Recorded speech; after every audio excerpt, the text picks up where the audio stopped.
Hello and welcome back to the Chattercade podcast, where Connor and I usually discuss media in the form of reviews or topical-based discussions. Obviously, now we're doing this rotation of 1 week it's both of us, next week it's just me. But obviously, I gave him an extra bit of time off after Christmas, so it's just me again this time. I'm the host, Drinking Thomas Hughes, and today I'm going to be doing basic continuation of what podcast I did at the end of last year, the last one I did of the year, which was obviously the top 10 movies, TV, and video games of 2023. I'm going to continue that with my most anticipated movies, video games, TV shows of 2024. I could have done this last week, but it felt more right just doing the Alan Wake review since I literally just finished that, so it made more sense doing that. Move my mic over a little bit here. Okay, so I'm just going to get straight into this. I've got it on my other screen right now instead of having it on my phone. I'll be kicking it off with movies. Obviously, all three of these lists, there's probably plenty of other things that would have gone onto them if I'd spotted them. These are the ones I've actually chosen, the ones that if I've scrolled through loads of lists online, and these are the ones that have jumped out of me. Obviously, they've actually got confirmed release dates for 2024, I believe. If they haven't, then my bad. But yeah, so there probably is plenty of others that I could have put on this list if I spotted it, but oh well. I get straight into it in number 10 on the movies, which is going to be Dune Part 2. Obviously, I saw Dune 1. I did get to see it in cinema, so that's probably why I wasn't as jumping at the gun at the first one. After I watched it, I wasn't like, wow, this is amazing. I was like, this is pretty good. It probably would have been better to see it in cinema. I did say that after I watched it, I was like, this probably would have been better on the big screen with the sound of the cinemas blasting the soundtrack out to you. So I'm looking forward to actually being able to see the second one in cinema. Obviously, the trailers they released for it look pretty good. So I am actually kind of interested in checking this one out. Obviously, I've put it in 10 because, obviously, I say I wasn't the biggest fan of the first one, but I gave it the benefit of the doubt because of not being able to see it in the cinema where it probably was built to be watched. So that's why I've slid this in number 10. Obviously, it comes out in March. This was obviously one that was meant to come out in November because it pretty much booked out all the IMAX cinemas. But of course, writer strikes, actor strikes, everything caused this to not even happen. So they pushed it back so they actually could have people promote the movie. So obviously, it comes out second week of March. I think it is second week of March. So I'll be checking that out pretty much as soon as it comes out. Okay, number 9 for me is, I'm pretty certain it's got a 2024 release date, and that's Beetlejuice 2, the long-awaited sequel to the Tim Burton classic that is Beetlejuice. I'm not going to say it 3 times. Very close there. So yeah, I'm looking forward to this one. Obviously, Michael Keaton's back as the titular character, which I'm looking forward to. I love Michael Keaton. I think he's hilarious. He's one of my favourite actors. I'm looking forward to seeing him bring back a character that I grew up watching a lot of. Either by watching him in the movie or watching the animated show, because I have seen quite a few episodes of the animated expansion of the universe. So I am very much looking forward to the sequel. Obviously, I would have put it higher, but for me, a lot of the movies I've got higher are ones that I'm probably going to jump at the gun a lot more for. Don't get me wrong, I'm looking forward to this, but obviously it's one of those ones where it's a long delayed sequel. Like it's one of those ones that should have probably come out years ago. And obviously they're hit and miss, these types of movies are. I mean, for every hit, like for example, Ghostbusters Afterlife, love that movie. Can't wait for the second one, which you'll get to hear of soon enough. But then look at something like recent one, obviously the Chicken Run movie. It was good, it just wasn't outstanding. And then you got other ones that, like Jumanji, great, love both of those 2 later entries. But then you got Dumb and Dumber 2, again, a comedy sequel to a movie from decades ago. That was also an animated series at one point. And Dumb and Dumber 2 sucked ass. It was dreadful. It was nowhere near as good as the original. So I'm hoping this doesn't fall into that category. At the same time, Tim Burton's, for me, he's kind of hit and miss lately. Obviously, you got hit with his Wednesday series, but Dumbo was okay. It wasn't amazing, but it was okay. So I'm hoping this is another back to form for Burton, especially the cast. He's got quite a good cast for this movie, so fingers crossed on this one. that it's actually turned out to be pretty good. Okay, number 8 for me is going to be Godzilla X Kong New Empire. Love the MonsterVerse. Enjoyed all 4 in their own ways. I've enjoyed the TV series currently of Godzilla. Well, the Monarch technically, because there's just the plot points is barely in it.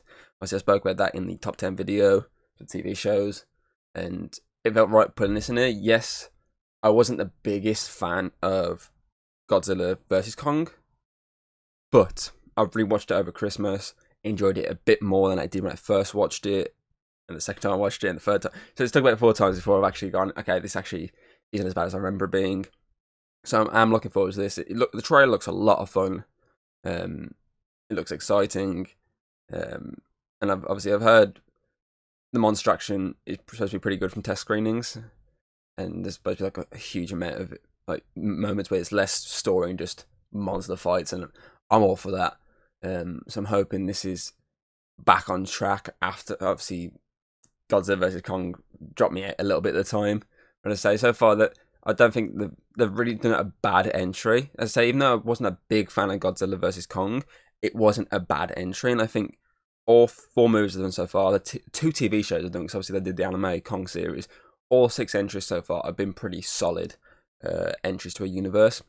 So I have no doubt that this is going to be another decent enough entry, and so I'm hoping it's one step above Godzilla vs. Kong, because they haven't got that baggage of being a versus movie anymore. It's a team up movie, so it's less of that baggage of I want this character, I want Kong to win, I want Godzilla to win. It's less of that. It's more of, well, we need them both to win this fight here. So I'm hoping that helps this be a much better movie than its predecessor.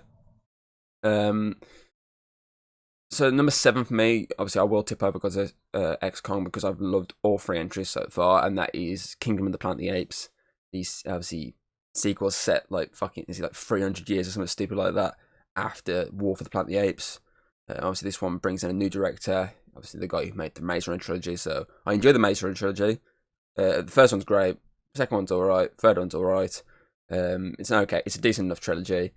So I'm interested to see where they go with this. Obviously the trailer they dropped before Christmas obviously shows a more classic Planet of the Apes look, rather than where the obviously previous trilogy was, which is kind of building up to that type of movie. This is obviously at that point where it is the old school Planet of the Apes style of universe, where humans are kind of the backbone of existence fully, compared to the apes who are now like the dominant species, which obviously was kind of getting there with the previous trilogy, but there was still the case of humanity fighting back, whereas this looks like less of that. It looks more of just the apes and the humans are being kind of hunted. So I'm looking forward to seeing where this goes. I'm hoping it's not a letdown, because, as I say, Rise of the Planet of the Apes was a good first entry. Dawn of the Planet of the Apes was a solid sequel, and War for the Planet of the Apes was a great conclusion to that trilogy with a heartfelt, very heartbreaking ending. So I'm hoping this continues on and has a decent entry, especially since I think it's supposed to be like a start of a new trilogy, a new chapter in this universe. So I'm hoping it's at least where Rise was. Obviously minimum, that's where I want this minimum to be. Obviously maximum would obviously be where War was, but anything between them is where I want this movie to be in terms of my enjoyment. So fingers crossed that they knock it out the park with this. And I think it comes out in the summer, this one, does it? Is it May, June time? I think it's June. So fingers crossed this is actually a really, really solid sequel. I'm pretty certain most of these movies on there are sequels, apart from one. I got one. Oh, and a prequel, technically, so we'll see. Anyway, so number 6 for me is going to be Ghostbusters, Afterlife Frozen Empire. Obviously, Afterlife 2, which is called Frozen Empire. The second entry in the obviously the new trilogy of Ghostbusters entries.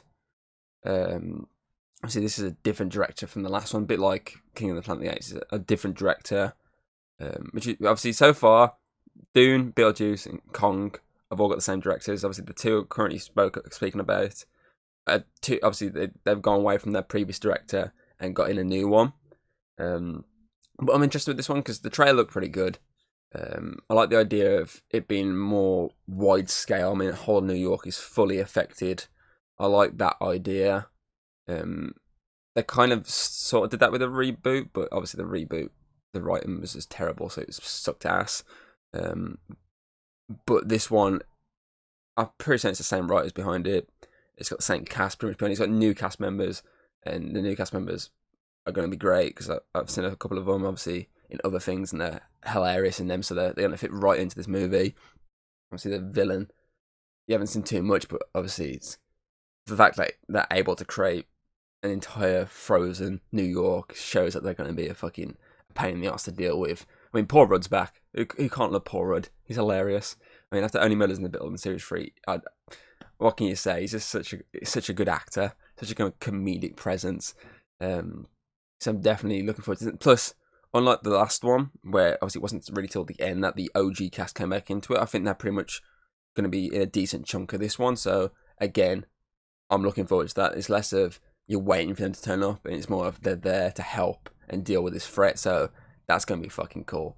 And that one, I think, is another one that comes out in March. It's another one that was supposed to be 2023, but got delayed. I think that one is March. I will double check that on IMDb real quick. Ghostbusters, Frozen Empire comes out. Where is the release? It says March 24th in the United Kingdom. Yeah, because Dune is March. Godzilla vs. X Kong is April. King of the Planet of the Apes, I believe, is June. King of the Planet of the Apes, I believe it's June. May, sorry, actually, May. So I was right the first attempt at guessing that. Beetlejuice 2, I don't think has a release date. At least I don't think it does. Beetlejuice 2. Oh, it does. Apparently September. I didn't think it had a release date yet. Okay, fair enough. So yeah, obviously this is another one that was delayed because of all the strikes, so they couldn't actually finish it. So it's coming out in March this year, and as I say, I'm definitely looking forward to it. I enjoyed Afterlife. It was a shock how good it was. I really enjoyed it. And that was another one that came out during the COVID era, wasn't it? Ghostbusters. If I type in Ghost, it comes up with everything but Ghostbusters. 2021, yeah, so it came out obviously the back end of that. So it's the point where cinemas still weren't as big. I mean, Spider-Man is what really kickstarted it back up for cinemas heavily. So yeah, so it shocked me how great that was a sequel, and I can't wait for this next one. Okay, so I'm going to move on real quick now to my fifth one, which is an actual horror film. So this is my only horror film I've got in here, because I can't think of anything else that's really coming out in 2024 that's horror related. But this one, after watching the guy's last film, I'm interested. Obviously, I've seen one of his other films before that, and I didn't like it, but I liked the last one. And I mean, this one is an actual story that's he's adapting to big screen again, and that's going to be Nosferatu. Obviously, directed by the guy who made The Witch, directed by the same guy who made Northman. You say shush, but then you kick everything heading into the room to make the biggest sounds possible. You can take them downstairs, you realise, instead of just sitting there. You're literally saying shush, and you're making so much fucking noise. I hate you to bits.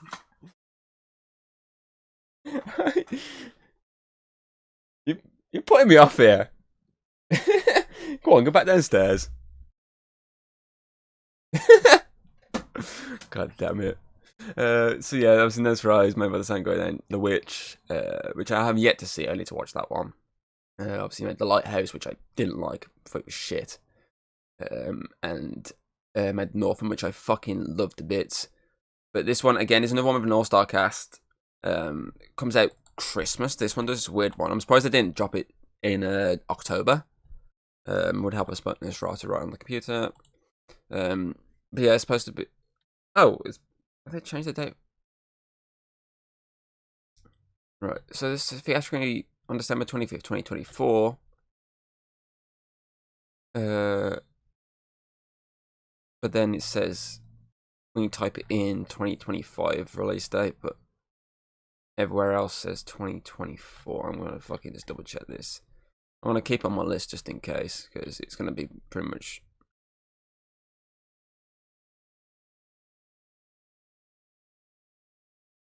It's 2024 into 2025 for some places. I'm hoping the UK is 2024 because I watch it just after. It's supposed to come out at Christmas. I would probably watch it just after Christmas. So fingers crossed it's not fucking. It doesn't come out in 2025. But yeah, I'll still throw it in here because I'm interested. I like a good vampire tale. Obviously, this one, it's one of the OG vampires up there. Obviously, a classic Dracula sort of tale. Nosferatu, it's been done a couple of times now. I mean, the black and white one is iconic. I mean, it's that iconic. They're using a lot of other things. Like, since SpongeBob, for fuck's sake, they used the Nosferatu multiple fucking times, especially lately. So I am looking forward to seeing what obviously the director does with it, because as I say, I mean, the cast, he's got Prime Video. I don't give a shit. He's got Nicholas Hoult, Aaron Taylor Johnson, William Dafoe, Bill Skarsgård, who's obviously playing Count Orlok.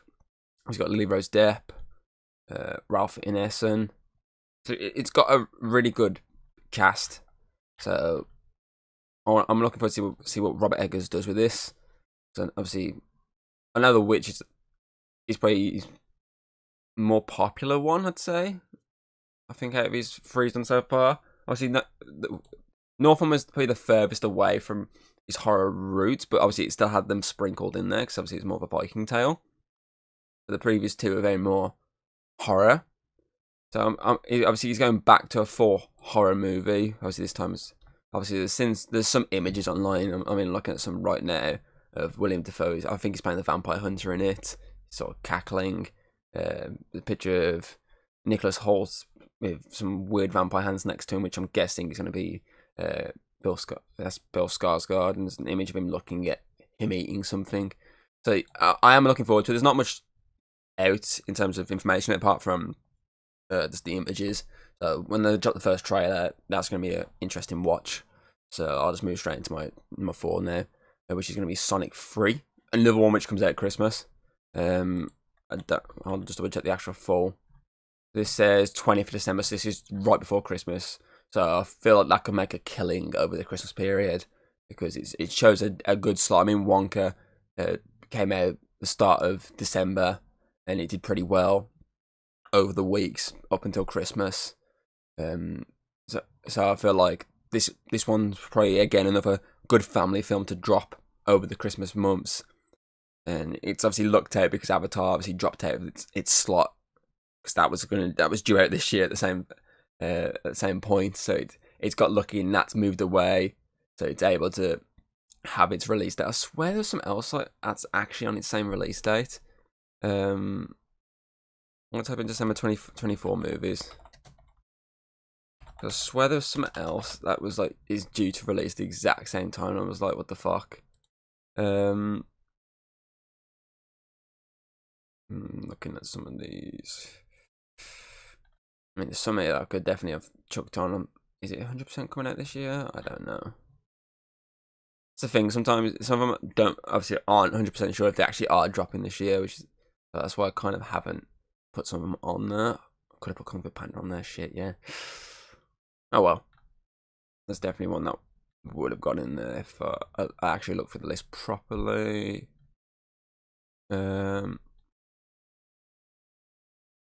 I don't know. I swear there's something else dropping at the same time as Sonic, but still, I think for a family film, it's the right thing to drop. This one's got Shadow in it. That's why it's so high on my list.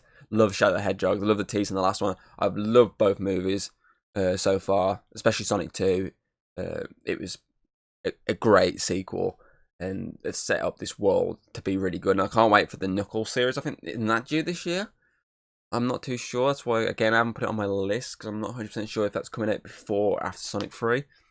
But still, I know this one that they were able to film during this. Obviously, a lot of specifically the actor strikes because they just used the little CGI stuff, and then obviously they did the actor stuff afterwards. So again, this is another one when the trailer drops. I'm gonna be very much looking forward to it because it's gonna be so cool seeing Shadow the Hedgehog in action on the big screen. So yeah, so number 3 is another one it's been a while since the last one came out. I think 2014, the last one, which is Furiosa. 2014, 2015, I think it was actually. So that was the Furious and the Mad Max saga. This one is obviously this the prequel to Fury Road, which I get. As at the top of my head, I'm thinking it's 2015. If I'm wrong, that's on me. I'm pretty sure it's 2015 now. Just trying to remember when I was in college. That's the way to remember it, because I remember watching it when I was in college. So yeah, obviously this is the first one. Obviously, first Mad Max movie since then. Obviously, it's dealing with obviously Charlize Theron's Furious character. This one played by Anna Taylor-Joy, who has been great in everything she's done as of late. So I'm looking forward to see how she brings a younger Furious to the big screen. And fucking Chris Hemsworth's the villain of this movie, and he looks fucking insane during it. The trailer for it, so I just can't wait. Cause Mad Max Fury Road is one of my all-time favorite films. It's so fucking good. The visuals are incredible. I know a lot of people complained with the trailer for this one that the visuals weren't as outstanding, but that could be a trailer. There's still time for them to work on it. I mean, it comes out, when's it due out? It's the summer, isn't it? According to this, May. So they've got some time to fucking start fucking around with it a bit more. So we'll see if they actually do. If that, obviously, what we saw in the trailer is the final digital look, but I don't think it will. But I think that if it's anything like Fury Road, it'll look outstanding. That's why I've got it so high on this fucking list. Okay, so number 2 then for me is gonna be Joker 2, which is like, it's got a funky name at the end of it, which is obviously the sequel to obviously their fucking hit of a Joker movie, which earned over like $1 billion at the box office. It did so fucking well. It was such a good fucking film, and I put this one so high because I'm liking the fact that they're swapping up. It's going for the musical side of it. It's becoming a more crazy. It's going more joke. It's going more crazy. Obviously, they're getting Harley into it. Lady Gaga's playing her, and like this the idea sounds on paper. It sounds like how the fuck's that going to work for a Joker movie? But at the same time, you're like, I can actually imagine that. I can picture that working so well. And I feel that's why it's so high on my list. I mean, 2019 was when Joker came out, I think, off the top of my head. So it's been a while again since that one. I think it was 2019. Was it 2019? 2019, yep. So this one is obviously due out October. So yeah, I'm interested to see how they handle the musical side of it. I think Lady Gaga's pretty. If you're going for the musical one, she's probably what is a good choice for Harley. I mean, she's quite big at the moment in terms of a lot of the acting she's been doing. So it'd be interesting to see again how that's handled. And as I say, I love the first Joker movie, so I'm all for this. May not be a big musical fan, but there's a few musicals like that I do enjoy, and I'm hoping this is another one. Okay, so then number 1 for me is another superhero project, which is one of the biggest ones for me of the year, which is why I'm currently wearing the t-shirt, which is obviously going to be Deadpool 3. I mean, it's the only MCU movie coming out in 2024. Brings back Wolverine. It's doing a lot of connection to the Fox universe, and it's kind of wrapping up the Fox side of it. So it's getting the nostalgia of that, and it's pulling in No Way Home, bringing the nostalgia of the old Fox X-Men's, hopefully maybe even Fantastic Fours. Who knows what they're going to do with this fucking movie? It's bringing all them back into one big entry, and I feel like this is the fact that obviously I love the first 2 Deadpools, so that's why this would always be my top 10. But the fact they got Hugh Jackman to come back as Wolverine, I'm hoping it's not a fuck up for the fact that Logan was a perfect out for him. So I'm hoping it's not a fuck up in that sense. Because obviously, I mean, the look of him and the images they released, obviously, he's in the proper fucking Wolverine outfit for a change. That, for me, just screams amazing. So I'm hoping it's less of, oh, why couldn't they just left it? He had a perfect ending in Logan. Why you got to mess with it? I'm hoping it's less of me going like that, more of me going, fucking, that movie was amazing. It's the one movie that I'm been looking forward to for ages, and obviously they keep dropping all these fucking images of this. Obviously, well, I say dropping, and people keep leaking the image of the sets. And I keep glancing at some of them, like, these look pretty cool. So I'm looking forward to seeing, obviously, Ryan Reynolds back as Deadpool for the first time in the MCU. I'm looking forward to seeing Hugh Jackman back as Wolverine, fully in the outfit. I'm looking to see what else, other surprises they have in store for us for this movie, because it could be great. And obviously, this is probably going to build up then into their first X-Men movie, which they'll eventually drop in the MCU. So Yeah, that's my top 10 movies of the year. I actually didn't miss. I'm hoping I still don't miss one in the TV shows and video games, because I keep fucking. I know last time the top 10, especially the TV show, I fucking jumped a number, and so far I'm going through my list and I haven't missed one, so that's good. So now I'm going to jump into TV shows. Again, there's plenty out there I could have probably added to this. There's plenty out there I probably have missed, but at slight glance, these are the ones that I'm hoping. I know most of them. I think there's only two on here that 50% are they actually coming out this year, and there's one that may get pushed out into next year because it's quite a late in the year one. But for now, they are either rumored or confirmed for 2024. So fingers crossed they stick to those release dates. Okay, so number 10 for me is going to be My Hero Academia Series 7. Loved My Hero so far. Obviously got brought into it thanks to Hayden and Connor. Obviously I kept seeing Connor watching. Obviously Hayden kept pushing me for ages to watch it, and I finally sat down and watched it, and I binged through loads of it. And I've been enjoying it ever since. Obviously I enjoyed Series 6. I thought Series 6 was a really good series. I'm looking forward to see where the story goes in Series 7. I've never read the manga of it, so obviously it keeps me on my, obviously, since they adapt obviously it into the anime, obviously if I read the manga, then when I'm watching the anime I'll be like, oh, that's pretty cool, I've seen that in the manga. But since I don't do that, it's the case of me just being shocked when I see something like, oh, I didn't expect that. So I like to be in that sort of realm of I didn't expect that to happen. Oh, that's pretty cool, rather than just going, oh, I saw that adapted elsewhere. So yeah, there's not much to say on it, because I don't think they haven't really dropped too much about it. They dropped like a little teaser for it, and obviously the release date is going to be middle of the year, so I'm looking forward to seeing what they do with Series 7. Okay, so number 9 for me is one that's supposed to be coming out at the back end of 2024, and that's going to be Max's The Penguin. Obviously, formerly known as HBO Max, obviously known as Max, weird name. Obviously, their follow-up to The Batman. Obviously, it's the Colin Farrell's The Penguin series. And I'm looking forward to what they do with this, because obviously The Batman for me was like one of the best films of 2022. It was incredible. It was a great revival for the Batman series, and he was very much an outstanding character in it, even though he wasn't the main major character. Obviously his portrayal of the Penguin was really good. It definitely felt more of a gangster than the comical Penguins. Obviously they had some moments when you look at him and he could giggle, but he was more of a serious role, and I'm happy that they've given me his own series. And I'm obviously I enjoy Gotham, so I'm hoping this is another solid Batman-less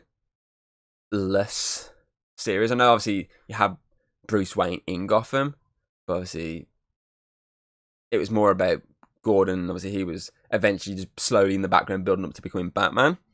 Whereas you look at Smallville, where the whole point was him building up to be Superman. That was the full centre focus. Whereas Gotham, the Batman building up was more of a second storyline. Whereas this obviously is Batman-less, and it's fully focused on Penguin.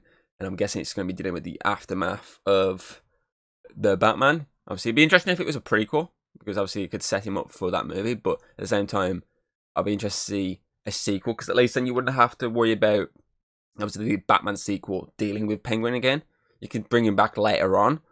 So I like the fact that they spun it off instead of utilising him in the same sort of role, maybe in a sequel.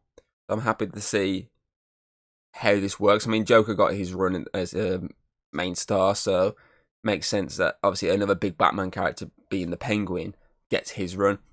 So I'm very interested to see how it's handled, and I'm just looking forward to another entry in the obviously Reeves Batman verse.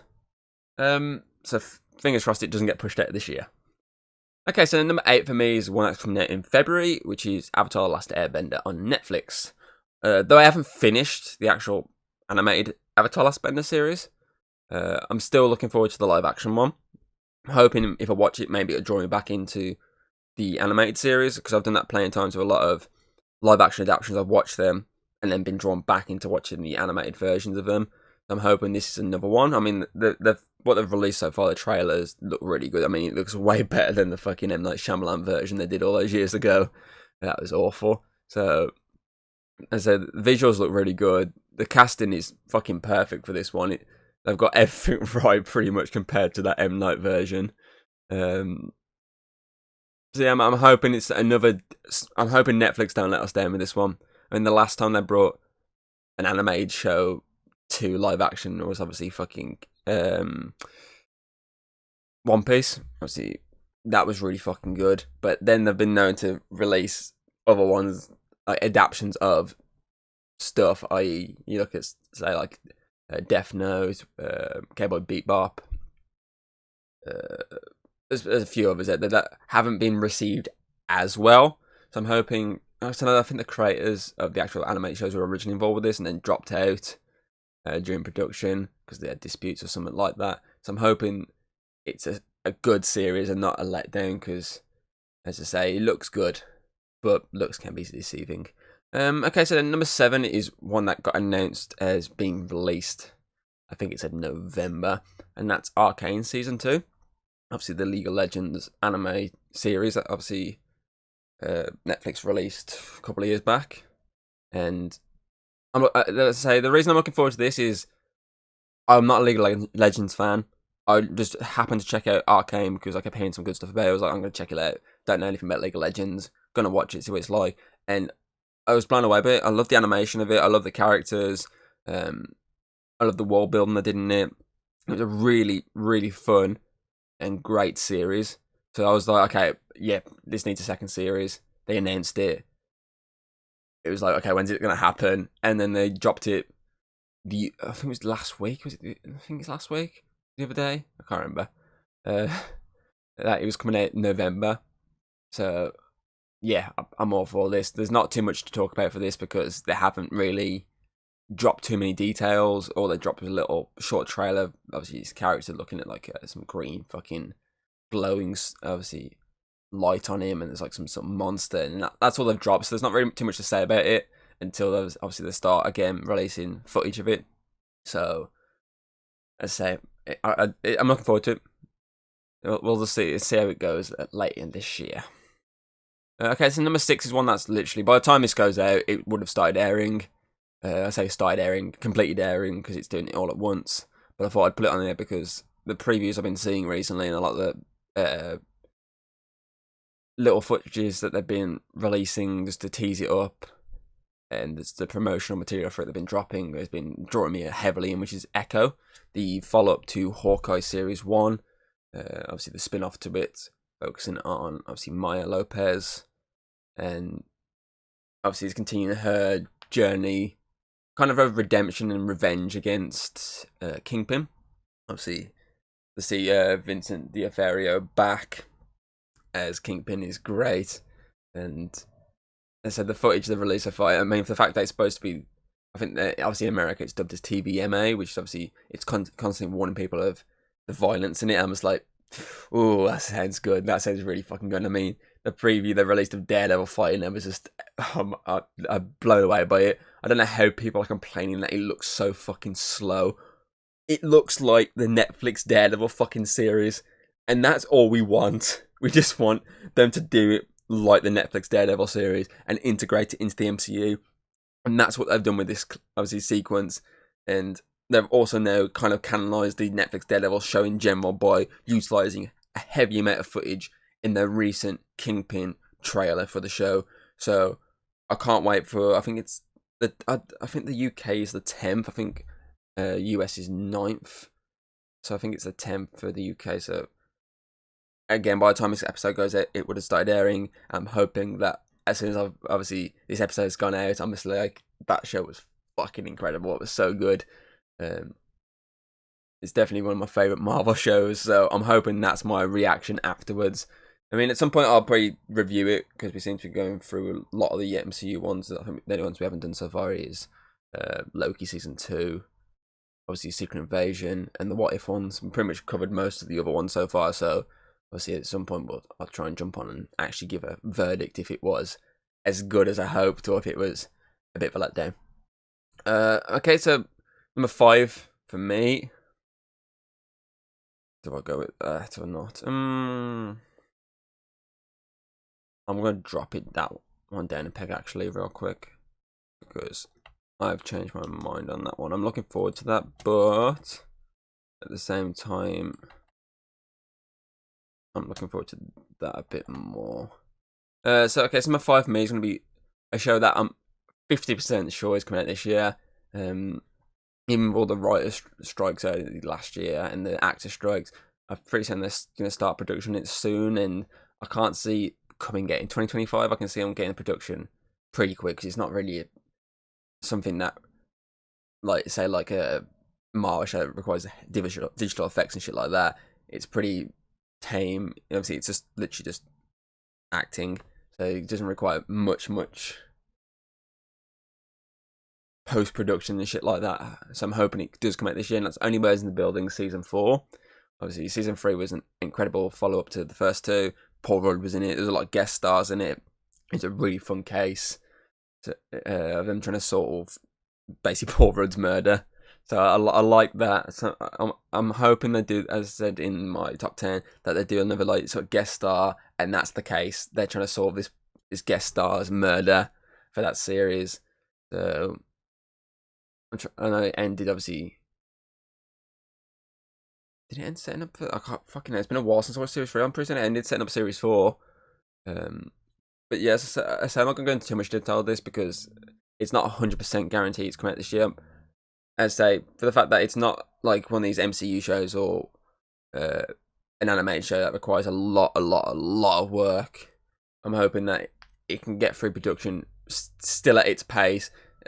Maybe not meet its summer deadline, but it might meet a later in the year deadline. So that'd be like pretty cool. I mean, they could easily. I'm hoping at some point that they could do like a series that's like a more festive one. Like they got to solve the case at Christmas or something like that, or like Halloween. That'd be pretty cool. So I say, fingers crossed, it does come out this year, and it's not delayed. So number 4 then for me is gonna be the Fallout series that's coming to Amazon. Obviously, I played a couple of the Fallout games. I've enjoyed them. Obviously, I think what's drawing me to this the most is the fact that it's made by the same creators who made Westworld. So that's a big draw for me. Obviously, it's got the Amazon budget behind it. Bigger draw there. And the previews they've dropped, the trailer they dropped for it, the production design looks incredible. It looks like they got it spot on. I mean, the fact that they've obviously got people behind Fallout, obviously to Bethesda actually being there and helping, involved essentially. So I'm hoping it's a knockout the park for Amazon. I'm hoping it's another step in the direction of a good video game adaptation. I'm hoping it follows in the steps of The Last of Us and shows that video game adaptations can work if the right people are working on it. Okay, and so then number 3 is another one that I'm not 100% certain is out this year, but I'm hoping it's back end of this year, and that is going to be What We Do in the Shadows Series 6, which is the last series of that show. Love this franchise to bits. I mean, the 5 seasons so far and the film are hilarious. The 5 seasons especially are hilarious. The film is pretty good, but the series itself is so good. The characters are hilarious, and I'm interested to see for the last series what these get up to.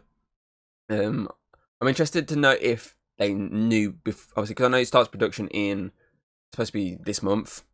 So I wonder if they knew that Series 6, obviously, because they didn't get announced until recently that it was the last series. But I wonder if they knew already it was.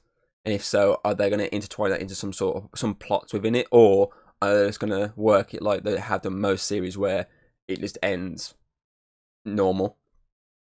I know there's only like one series that didn't do that. One was obviously the Colin Robinson becoming a baby again. But most have pretty much ended normal. So I'll be interested to see if they knew already and if they're going to do that as into the story to wrap it all up. Because obviously there's a few things that they could do with wrapping up in the show. I'm hoping they're able to in this final run. Okay, so number 2 for me is one that I don't think they confirmed the release date, but there's rumours of the release date, and that's going to be The Boys Series 4. Obviously, I enjoyed Gen V. That was pretty good. I know this pretty much ties into that. Like, the ending flows into this, and then this flows into Gen V Series 2. So I'm very interested to see where this goes. I mean, The Boys on Amazon is like one of my favourite shows out there. All 3 seasons have been outstanding. They've been a great adaptation of a comic book to TV show. Obviously, they spun it off recently because he did that well with Gen V, which was a really, again, another good, fun, brutal, over the top show. I know this brings in Jeffrey Dean Morgan, which I'm looking forward to, and obviously he's helping them try and deal with Homelander more. So I haven't looked too much into it. I've seen the trailer. The trailer looked pretty good, but I kind of kept away from a lot of the details heavily on it. 'Cause I like to be shocked when I see something like nice. I don't mind the rumors and like, oh, that'd be pretty cool if it happens, but I prefer seeing it as it happens. That's the more fun part of it. Okay, so number one is something that I actually only heard about heavily over the last couple of months, and it just what I've seen and heard about it just blown me away, and that's Shogun. Comes out in February on Disney Plus. And again, I'm not going to say too much on this. The reason it's drew me in heavily is I love samurais, and this is drew me in because he's one of his lead actors in it. I've seen him in many things, and he's really good. So I drew heavily into it. And I'm happy that this sort of era is getting heavily pushed at the moment, because obviously we had Ghost of Tsushima. We've got obviously the Rise of the Ronin coming out.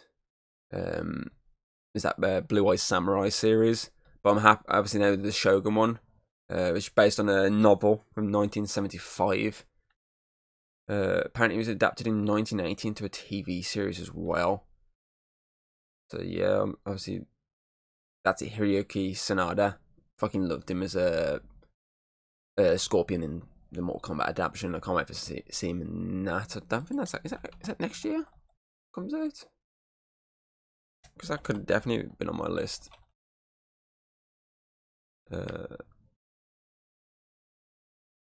Didn't say. I'm guessing it's next year because they're filming at the moment. But yeah, it comes out February 27th on Disney Plus and Hulu and stuff like that. And it's another FX series.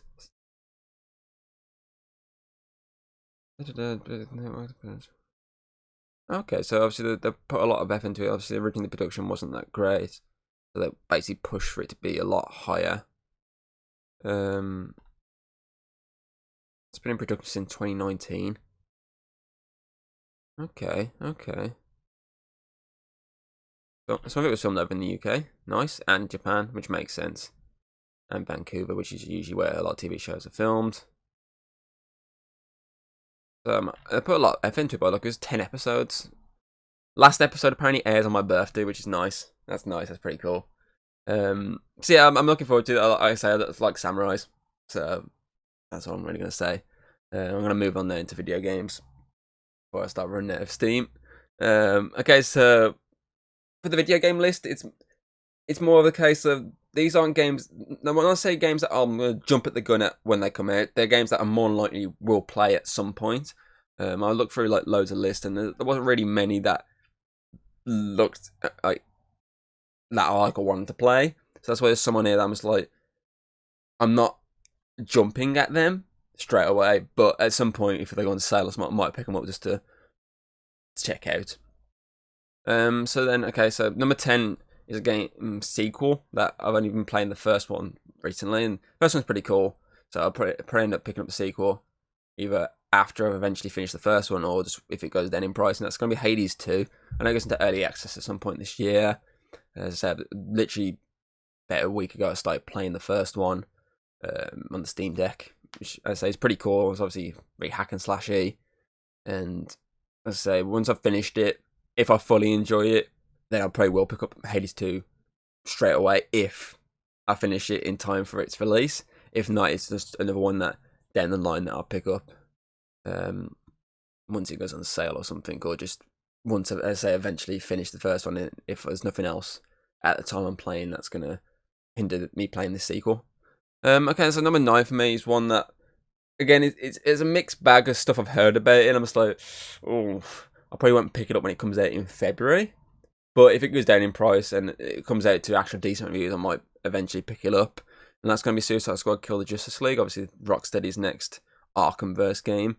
Obviously, the idea of it alone sounds great. The idea of playing as the villains, the co-op aspect of it, fighting the Justice League. That sounds really cool. It's just the live service nature of it, and the fact that you always have to be online, that's like a big draw out. There's a lot of stuff in it that's a massive draw out, but there's a lot of stuff that draws me in. It's one of those ones that it's hit or miss for me. I probably won't pick it up in February, unless, as I say, it comes out to actually decent reviews, people are giving it a positive spin. Then I might go, okay, I'll pick it up then.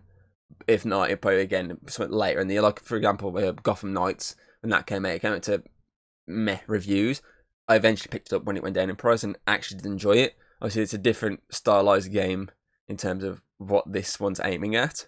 But as I say, maybe down the line, if it's reviewed good enough, I might pick it up. If it's reviewed shit, then okay, I'll just back away from it entirely, and definitely wait for it to go like a dirt cheap price. I feel like they're hoping it probably comes out good, like the Arkham games did, but at the same time they're probably like, I hope it doesn't come out as bad as Gotham Knights and Avengers did at launch. Both of those weren't very good at launch. I haven't got issues with those two games. I think they're decent enough games. So I'm guessing the people behind this are probably hoping it's not like them at launch, and it's more like their other games at launch. Okay, so then number 8 is something that I know I've played already. I've enjoyed this. This probably draw me back into it. So it's going to be an easy enough game to say, yeah, it's going to be good. And that's going to be The Last of Us 2 Part 2 remastered. Obviously, they're supposed to be up in the graphics slightly. Obviously, they're bringing it to 4K. They've added a new game mode and a few other little things here and there. This one for me is only on here because it's probably going to draw me back again into the world. Obviously, Last of Us remastered, the Part 1, that brought me back into the Last of Us world before the series came out. So it's probably going to be something that I'll play to tide me over until Series 2 comes out of The Last of Us. That's the only reason it's on this list, really.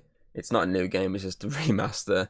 It's just a re-release. But, as I say, I like The Last of Us. I enjoyed Part 2. Obviously, I wasn't a massive fan of some of the decisions, but I enjoyed it, so I'll be hoping to check this out. As I say, it's only like, I think it's like a tenner as well to upgrade it for the PS4 copy, so that's pretty cheap for my liking. Okay, so then number 7 is one that Connor's brought up to me recently, and obviously I looked a little bit into it, and it does kind of sound up my alley, and that's Skull and Bones. It's the Ubisoft game that's been delayed so fucking many times. It's ridiculous how long it's been delayed. But the concept idea of it sounds pretty cool. The idea of pirates. I mean, from what I've read, you can play single player, which makes me jump straight at it. But at the same time, you can also play online with friends, have a little crew, and obviously, to me, that kind of gives me a Sea of Thieves vibe. Obviously, with less of a cartoony graphics, because obviously that's what Sea of Thieves is, more of a cartoony type game, which, don't get me wrong, love Sea of Thieves, it's a fun game, but obviously this is a more Ubisoft game, so the pirate side of it is very more like, for me, making me jump at it because of Assassin's Creed, because of obviously Black Flag, Rogue, both of them heavy pirates themed, so I'm looking forward to see what this one actually does, and I say, I'm looking forward to see the single player side of it, and I'm looking forward to see the multiplayer side of it. So, yeah, okay, I haven't looked too much into it, but I said the concept alone just sounds like it's one that I'll probably check out at some point. And I say if Connor picks it up, I'll probably end up picking up just to play it with him. Okay, so number 6 then is I usually pick these up every year, and that's obviously going to be WWE 2K24. Not too much been dropped for this one yet, but obviously I'm just literally before I started doing this, I played the story mode a bit more on the 2K23. So I always look forward to playing the story modes on the games. They're usually a decent draw for me. Universe mode's pretty good. Obviously, I'm hoping they add some more stuff to this game over 2K23, because then that might draw me to want to utilise 2K24 for the obviously recording FEW. Because I said they haven't released too much on it, I'm not going to put it any higher, but I will put it above the ones I've already spoke about, because as I say, usually, apart from 2K2020, these are pretty much solid games. I have fun with them, I enjoy them, and that's why it's on the list. Okay, so number 5 is going to be the Dead by Daylight solo game, the casting of Frank Stone. Obviously, I've played Dead by Daylight before, enjoyed what I played, but it's just trying to get the people to play it with you. I'd rather have a group of friends rather than just jump into random strangers' games.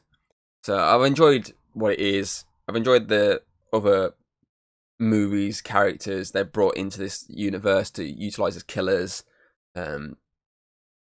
I like the sound of the film that they're making. I'm interested to see how they handle the film. I feel like this is a good first step to see how they handle a film, because this is set within the world of Dead by Daylight, a single-player, story-driven game. So this is kind of like a first step, and it's kind of like this will probably show how maybe they will handle a film. So that's got me intrigued with this game. And on top of that, it's a supermassive game, which obviously they've done Until Dawn, The Quarry. They worked on obviously the Dark Pictures games. Obviously, they worked on a lot of games that I've really enjoyed horror-wise, so that's what kind of draws me heavily towards this. Okay, I might not be the biggest Dead by Daylight fan, but I'm a fan of this company. I'm a fan of what Dead by Daylight does. So I'm interested to see how these two companies collide in a single-player driven game. So yeah, that's kind of why that's high on my list. I don't think it's got a release date. It says sometime in 2024. Okay, and so number 4 for me is going to be Star Wars Outlaws, another Ubisoft game. I haven't picked up the last Ubisoft game, which is Avatar, yet. I still need to pick that up at some point to see what that's like. But obviously, Star Wars games lately, I mean, the last two single-player, story-driven ones have been good. The Jedi Survivor and Jedi Fallen Order, they've been really good games. I know this is a Ubisoft one. Ubisoft, a lot of times, are pretty much copy and paste. I think when I was watching the trailer for this, it looked like a bit like Watch Dogs at times, some of the stuff they're doing. But, obviously, I'm interested to see how they handle a Star Wars game. So that's kind of why it's on here. Again, I haven't looked too much into some of these games. I kind of kept myself, well, I say at the loop. I mean, I've fully at the loop of a lot of these games because I just know the title. I've seen the gameplay when they've dropped it. I've just heard little bits and bobs here and there. As I say, I'm interested to see how Ubisoft work a Star Wars game. I know they didn't do as great with the Avatar game, but Star Wars is a more fleshed out world. So I want to see how they work. Obviously, Avatar, it's not fully fleshed out because there's so many other places in the game. All they can do is just add like a new chapter to the story. Whereas Star Wars has so much already done, they can easily add little bits of that into their own take on the game. So as I say, I'm interested to see where this kind of goes. I'll probably will more likely pick this up when it first comes out. Okay, so number 3 for me is going to be Luigi's Mansion 2 HD. I loved Luigi's Mansion 3. I fucking love the game. It's so fun. It's hilarious. And that's why it's drew me heavily towards, I'm more of a Luigi guy than Mario. And I've obviously wanted to check out the older games. And obviously when they announced they're doing the HD remake of the second one, I was like, okay, I'm in. 100% I'm in. It'd be cool if eventually they do the first one, because I don't think they've done the first one as a HD one yet, so it'd be interesting to see if they brought that to life. But as I say, I'm 100% in. I don't think have they dropped any trailers for this game yet? Or they just dropped the announcement? I don't know, I'll have to look after I've done this podcast. I'm not too sure if they're doing an announcement, obviously dropped any footage of it, or just, as I say, announced it. But as I say, I'm looking forward to this. Nintendo usually do really good with Mario and Luigi games. Obviously, this one is an already made game. All they've done is made it HD so you can play it on the Switch. So this will probably draw me back into wanting to play on the Switch again, because, as I say, love Luigi's Mansion 3. Definitely want to check out Luigi's Mansion 2. Okay, so number 2. Almost cocked up there. Is going to be the Rise of the Ronin. Obviously, I mentioned that in the TV section. I mentioned Shogun. Obviously, this one I didn't hear about it until the Game Awards. Obviously, they dropped the little trailer at the Game Awards, and I was like, this looks pretty cool. It looks very Ghost of Tsushima at times. I've now been told by Connor, obviously the studio behind it, very Souls-like, so very Dark Souls-like. It's like a parry and stuff like that. I was like, it's going to be pretty difficult. I was like, yeah, but it's samurais, and the trailers look really good for it. So I'm probably going to check this out in, I think it said March this comes out, so it's probably going to be my game that I end up playing from March all the way through into, obviously, April. Especially if it's going to be difficult, I'll probably dragging it out. It's the only real, like, console game that's, like, from first glance, is maybe go, I want to play it. Obviously, it's a PS5 game. It's the only one I've literally seen that I've gone, I want to play that. None of the other console games have screamed at me, I want to play it. Obviously, the game I put in number 1, obviously, is across all consoles. But, I mean, like, console exclusive, there's no game, really, that I've seen when looking for this list that's made me go, I'm going to play that game straight away. Apart from Rise of the Ronin. Because, like I say, I love the theme, I love the setting, and I love the idea. So, that's why it's quite high on my list here. And that's why I did chuck it cheekily as obviously as one of the nominees for the Golden Cave Awards. That's why it's on there, because I think it deserves a little nod. Okay, so number one for me is going to be The Wolf Among Us 2. Obviously, Telltale's long-awaited sequel, which was due out last year, but then got delayed to this year. Obviously, it was 2013 the first one came out, so it was going to be a good 10 years later when we got the second one. But then they said they delayed to make sure it was perfect. So I'm fine with that. As long as it's fucking perfect, I'm fine with the delay. Obviously, I recently just finished The Expanse, obviously, which came out last year, which has now gone into my top 10 games of last year. It's knocked out Starfield by a mile because it was so good. So I'm looking forward to see their return to an old franchise that they've already done. The little trailer they dropped, was it 2022 they dropped the trailer for it? It's been a fucking while. I saw that little preview, obviously, Bigby fighting the fucking Wizard of Oz characters was so fucking good, and I can't wait to witness that in the actual game. It's just so good. I just love The Wolf Among Us. It's such a good IP.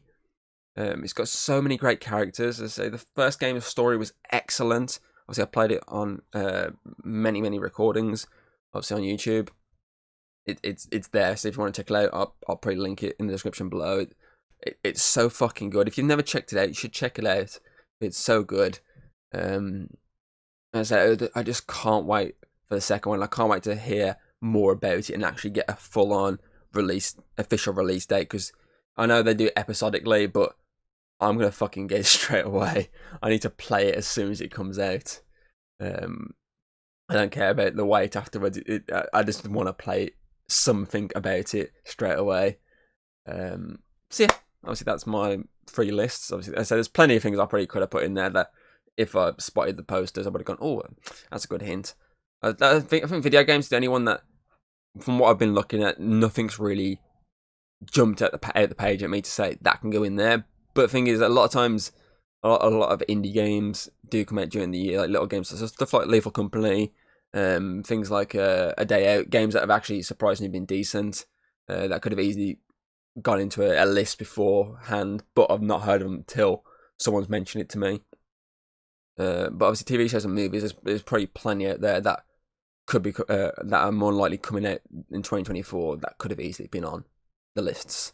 But still, this is my 3 lists. If you have your own list, put them in the comments below, and I'll have a little nose at them. Obviously, next week it is going to be the Golden Cave Awards. Connor is back for that one. Obviously, we've got plenty of categories to go through. I think we've got 20 categories altogether to go through. 18 have actually been announced, 2 that haven't, because there are more surprises. You still have till the 14th to vote in the comments of the posts on Instagram and Facebook. Obviously, we'll add them to our tallies. At the moment, we've got 3 ties, which obviously we'll have to deal with just before we actually record that episode. But yeah, so obviously that's not just, obviously it's not next week. It's not just the Golden Cave Awards. It's also our 100th episode. We've been doing this for 100 episodes now. Would have got there a lot sooner. Would have probably been there fucking months ago. But obviously there's been a couple of fucking delays since we started this podcast, of weeks we haven't been able to do it. So hopefully we got that out the window. There's less of delays and more of a weekly basis again. So yeah, Connor's back for next week. Let's say you got to the 14th to cast your votes in the comments, and then we will announce them obviously on Friday the fucking date here, Friday the 19th. That'll be the date we announce everything. So if you're a TV show, movie, or game that's nominated, good luck. We'll see if you won. Okay, so yep. Either way, obviously you can check out the podcast on YouTube. You can also check it out on Apple Podcast, Audible, iTunes, Apple Podcast, Spotify. I've done it in the wrong order. I meant to say Spotify, Apple Podcast, Audible, Amazon Music, etc. I fucking did it in the wrong order for some reason. But yeah, you can check them out there. You can check out our old podcasts. They're all there. Fucking all 98 of them, plus all the random old episodes I've managed to re-upload from the old podcast. And yeah, let's see. I hope you've enjoyed my top 10 most anticipated, and I shall hopefully see you next time for the Golden Cave Awards and our 100th episode. So, yeah. See you next time. Goodbye.